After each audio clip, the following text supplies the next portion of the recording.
Hey, I'm Goose again, and I like Pokemon, and today I'm going to tell you about how to find something that you can sell.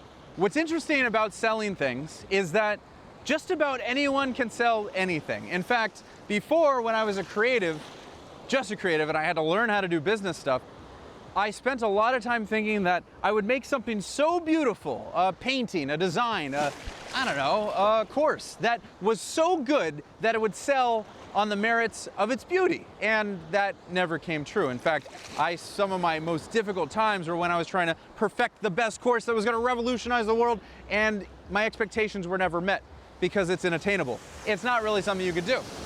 So, in order to understand how to make that work, we have to talk a little bit about value.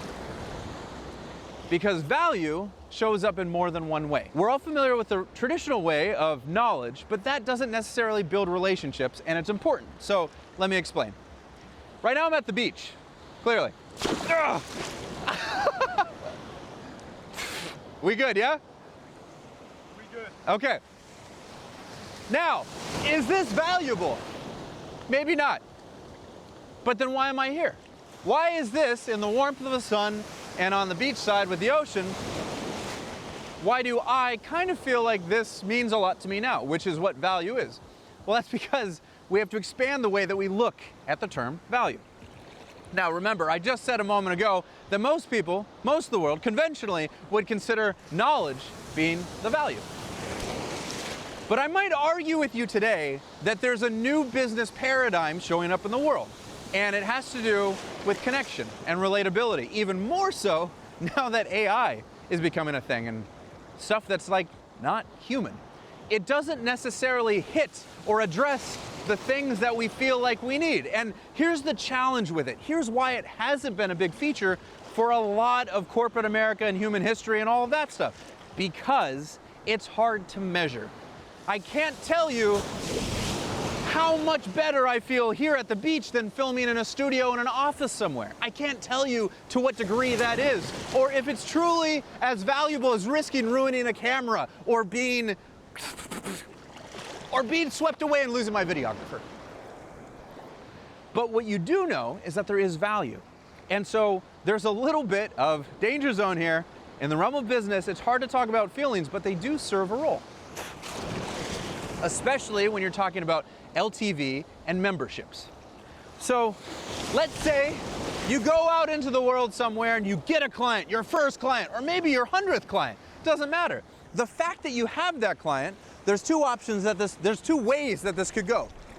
The first way is that you spend the next amount of resources, what you got from that client, and you spend it on trying to get more of those clients. That will end up being kind of an expensive thing. Now, it's not a bad thing because most businesses are fueled this way.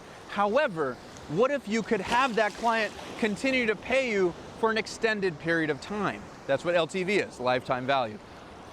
And what I'm here to argue today is that if you really want to find something that you can sell, you have to understand the word lifetime value. If I can connect to somebody, not just giving them knowledge, but also giving them a place where they get something that they don't get in the outside world normally, they'll stay. They'll stay for a long time. So you have to understand that when you're selling stuff, there's two different things that you're talking to. One part of the person will be the person that's chilling on the couch with you and wants to have pizza, or play video games, or go do your nails, or something like that. The other part is the one that's getting ready to buy something.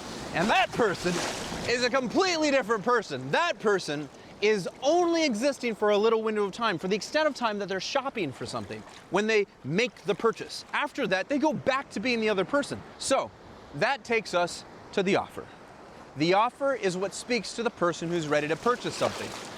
And even if you have something free to give them, they're still gonna have a bit of this mentality of what's in it for me. It's a selfish thing. Most people will think that they need more money, more sex, or more six-pack abs. This is what most people will buy. You'll see those things out there everywhere on the internet. Buy that stuff. And what's interesting is that most people don't necessarily need that stuff. That's what they think they want. And certainly it could help your life to have those things, but that's not usually what people need. You have to remember through all of this, people are stupid. And you can say it with me if you want to. Ready? People are stupid.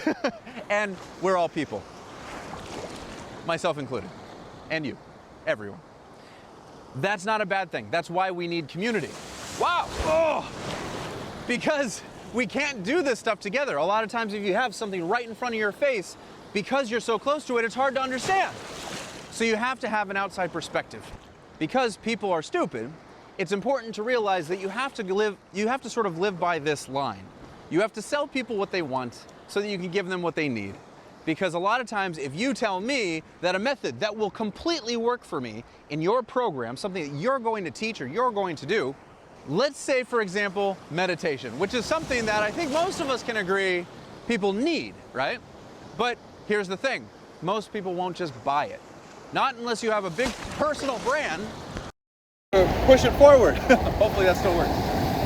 And so, what you have to do is actually wrap it into a money, health, or relationships offer. And here's what I mean.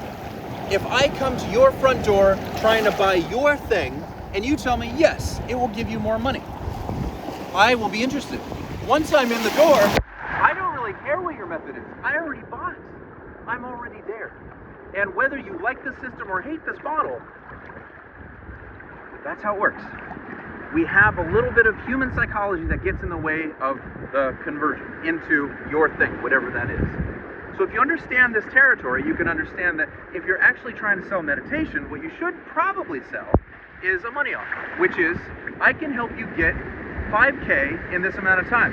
And if you get someone to buy that offer, you sure as hell better be able to deliver on it. And let's say that you can't, because you're gonna try really freaking hard for it. Well, then that, my friends, is how you make your first monetizable offer. Not because you changed what you do, but because you wrapped it in an outside veil that speaks to what people want to buy. And then you make sure that you fulfill on the promise within that space. So now that you know all that, I can tell you what you're gonna do when you're trying to find something to sell is you're gonna look around for others in the space of what you do.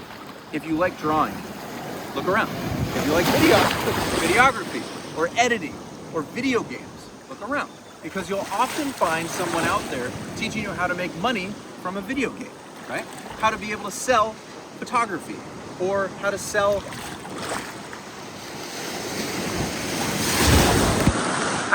edited videos. All of those things are just one example. That's just the money example of the money veil wrapped around the thing that you're doing. If you manage to do that and you just emulate, copy a little bit of what you see out there, once you see it working, where you have an offer that is clear to what the person wants, and you continue to do whatever you were going to do, it makes it sell like crazy. At least a lot easier than it would have if you just said, here's my drawings, please buy them. So in summary, value means more than just knowledge. It can also mean spaces where people feel a sense of belonging. Or a beat. People are stupid, and you have on level 1 when you're on level 3. Using that language is going to be really important when you're trying to sell something. And in order to find other examples of it in your space, and then put a wrapping around it that is health, wealth, or relationships, and watch it convert. And in conclusion, even if you find something really valuable that you enjoy, like the beach, it might still completely kick your ass when you're trying to go through the journey of learning how to do it, making money from it. Anyways, I hope that helps. If you're trying to find out more about how to make money online in 2026, or whatever year this ends up being, go ahead and hit this video. And I'll see you there. Okay, bye.